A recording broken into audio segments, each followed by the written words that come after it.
E agora sim, Augusto, Celso de Mello deixará o STF nesta terça-feira, dia 13, depois de 31 anos na corte, e dará lugar ao desembargador Cássio Nunes, se aprovado pelo Senado.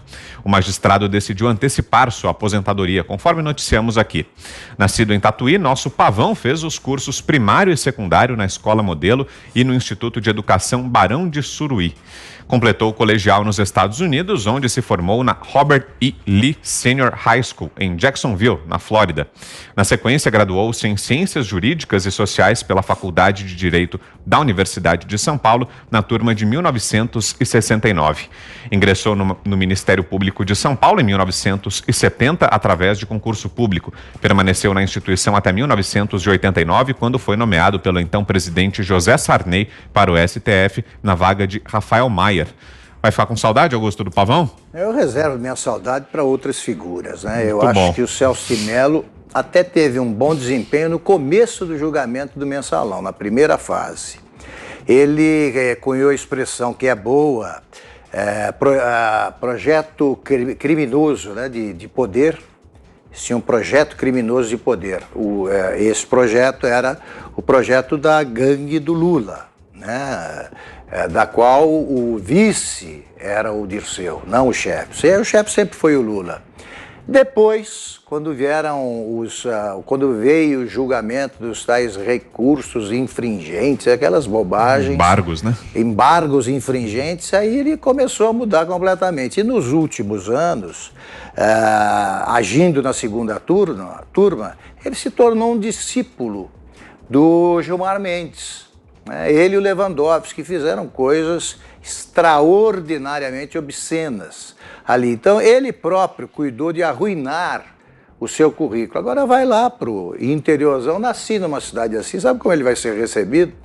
Como o Zé Celso de lá, porque não em cidades pequenas que conhecem os pecados que nós cometemos, você não é nenhum figurão, não. Eles chegam e te tratam como quem conhece desde o jogo na várzea da cidade, né? Desde quando você jogava, e ele devia jogar mal para burro, qualquer esporte, no colégio, né? Deve ter bebido algum dia, pelo menos ele diz que não bebe, deve ter bebido algum dia e feito besteiras, como todos.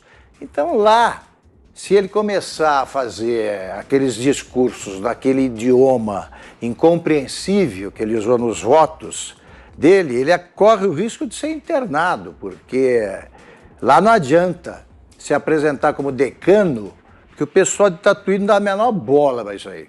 Tatuí é uma cidade normal, e ele não é. Você, Fiuza, teu balanço aí sobre a passagem de Celso de Mello pelo STF, Fiuza?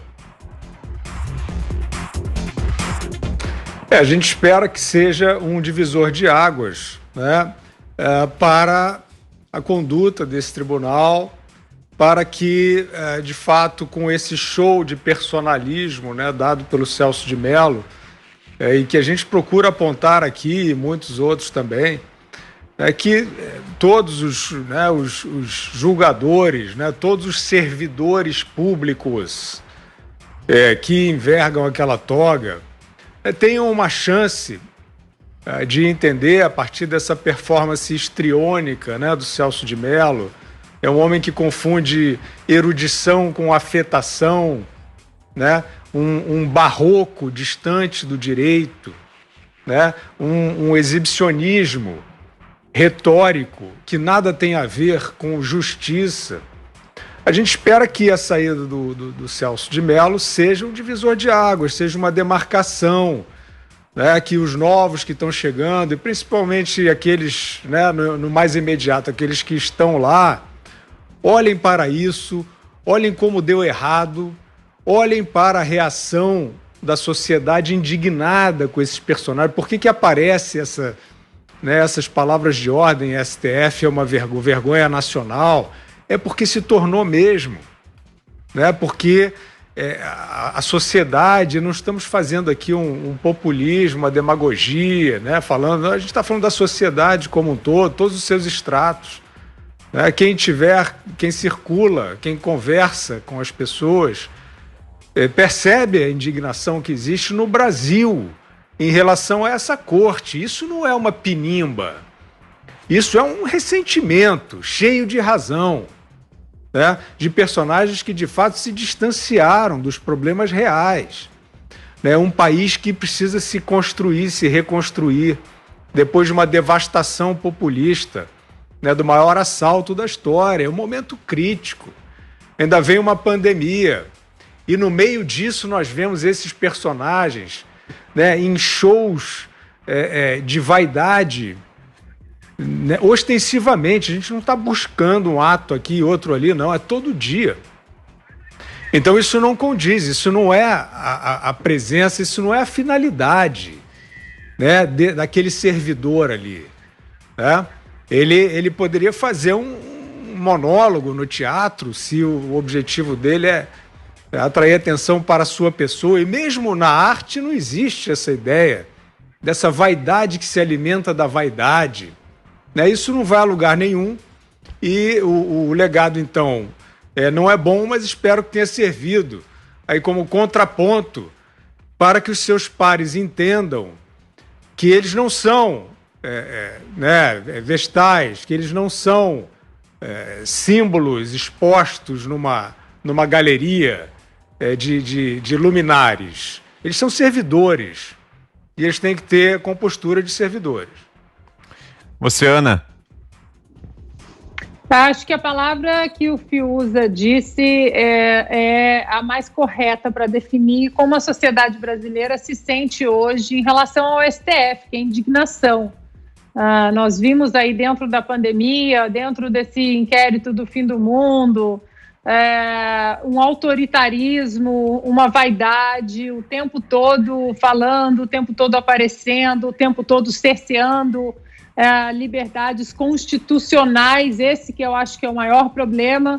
Uma coisa é você dar uma opinião fora dos autos na rede social, outra coisa é você agir contra a Constituição, e isso nós temos visto desde o próprio julgamento de impeachment, né, de Dilma Rousseff, ali quando o ministro Lewandowski rasgou o artigo 52 da nossa Constituição, né, ao vivo e em cores ali para todo o Brasil, não tirando os direitos dela de concorrer, né, a qualquer cargo público nos próximos anos, como a Constituição diz.